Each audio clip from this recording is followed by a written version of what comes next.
Elevated horror is a subgenre of horror that comprises horror films that take place at altitudes higher than 1,000 feet. And you know, an obvious example of elevated horror is Snakes on a Plane. There you have horror for you're 40,000 feet up. It's not to be confused with the movie actually titled Horror at 37,000 Feet, which William Shatner considers to be the worst movie he ever made.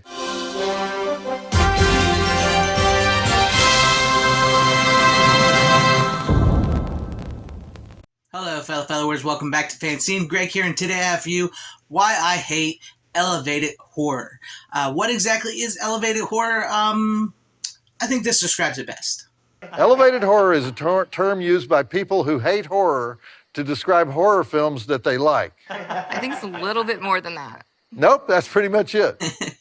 I love Joe Bob Briggs. You got to give it to him. Joe Bob Briggs is freaking awesome. I love it. But elevated horror, as if you really don't know, is what some people are calling films like Midsommar, Hereditary, a lot of A24 stuff, or even Jordan Peele's like Nope and Get Out, stuff like that. That's elevated horror.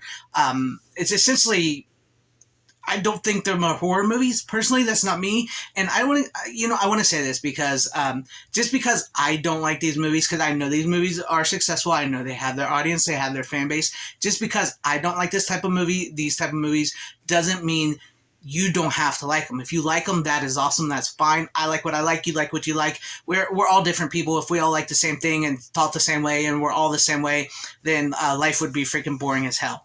But personally, I cannot stand elevated horror. I prefer schlocky, B, cheesy horror, old school horror, slasher movies, lots of boobs, lots of blood, lots of gore, stuff like that. That's my jam. And, personally, I think a lot of these elevated horror type movies are just thrillers or just supernatural thrillers. And a lot of them basically thrive on messaging. And I get tired of messaging in everything. Not that there can't be messaging in things, and not like there hasn't been messaging in movies in the past.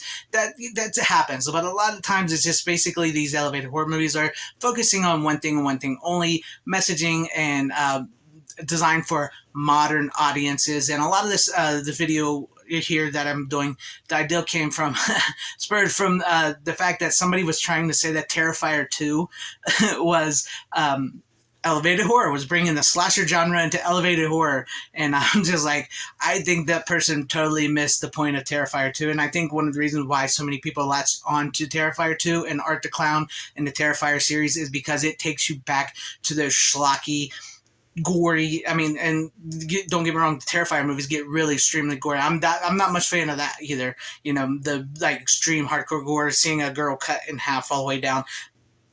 I can't really stand that, but I totally get why people are digging Art the Clown and Terrifier movies, because it's giving them something that's been missing in horror, or what people like to call horror, in a very long time. It's giving you this really crazy, over-the-top, well-designed slasher or horror villain in Art the Clown. The guy is scary and he's brutal, and then you get like these really gory practical effects, and with the latest movie you get this like really awesome Final Girl, and that's something that's been missing, like Final Girls, because people don't realize, horror movies were like a little ahead of the times, everything, because the Final Girl was like the main character of the movie was a girl. Eventually the monster sort of outshined everything, but like the Final Girl was that. And I prefer those type of movies. I just prefer those movies. And it's like I was talking with the director of In Search of Darkness, David Weiner. We talked about Spirit of Halloween and how like when you go in there it's like wall to wall 80s movies, because here we are in 2022, and 80s horror movies, and horror movies essentially from like the early 90s as well,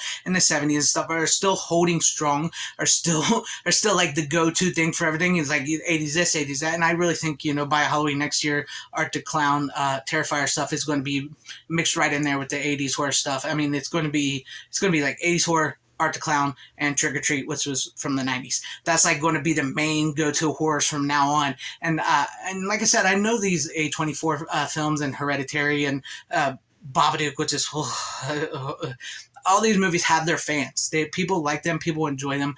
I personally do not. I do not think they are elevated horror.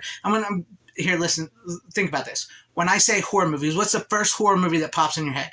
Just pops in your head. Leave that in the comments. Tell me what it is and why you think that's a horror movie. And I guarantee you, most of the time, it's not going to be stuff like the newer A24 and elevated horror, which I still don't think is elevated horror, because I think it's like I think they're like supernatural thrillers. Not that thrillers can't be horror films, because there are horror elements in those.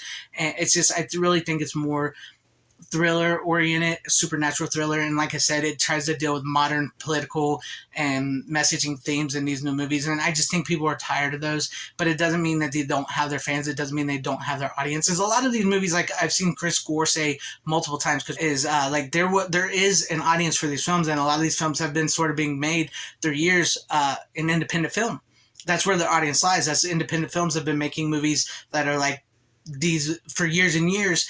And A24, I guess you could say, is a little bit of an independent film and stuff like that, but they've been making for years and years, and they would have these like nice little niche audience, and and that they would do relatively well. But now they're being made for big audiences, nationwide, worldwide, and a lot of people just aren't latching onto them like they should. And that's why so many companies just keep taking losses on certain things. Not that these movies are losing, because like I said, a lot of these movies have been fairly successful at the box office, and that's because people are sort of starved for horror. Horror for so long has been sort of like looked down upon. It's like it's shoved to the side, and I think maybe that's why they're starting to put like critical, loving messaging into horror, because so that way you can get the like respect. But I think if you really look about it, it's these horror movies have been being respected for so long by so many people, and those people were being overlooked as fans. And I really think that elevated horror is just not my jam. It's something I just can't get into. It's something I don't love.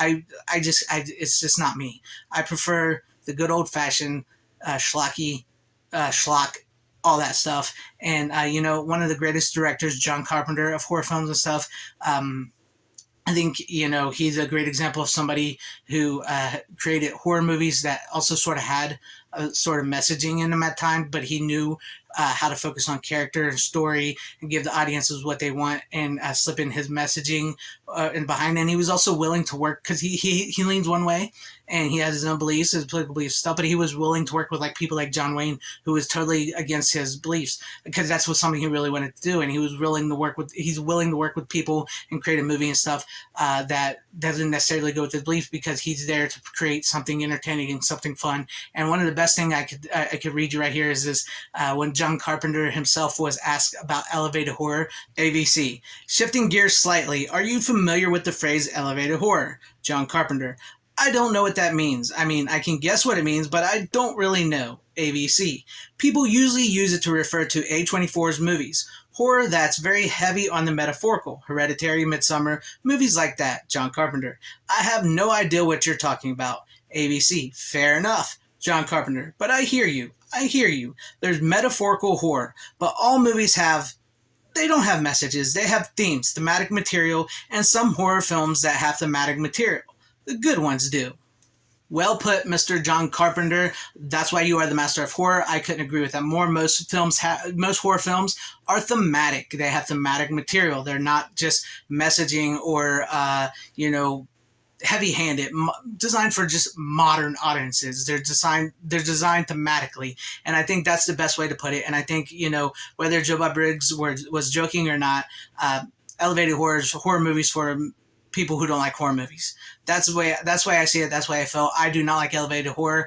I will stick to what I love, the horror I love, and I'm really glad that things like Terrifier 2 there's a reason that succeeded so much better over Halloween Ends, because the Halloween Bloom trilogy there, David Gordon Green trilogy kind of got pretentious at the end, and it almost bordered. I would say that the final,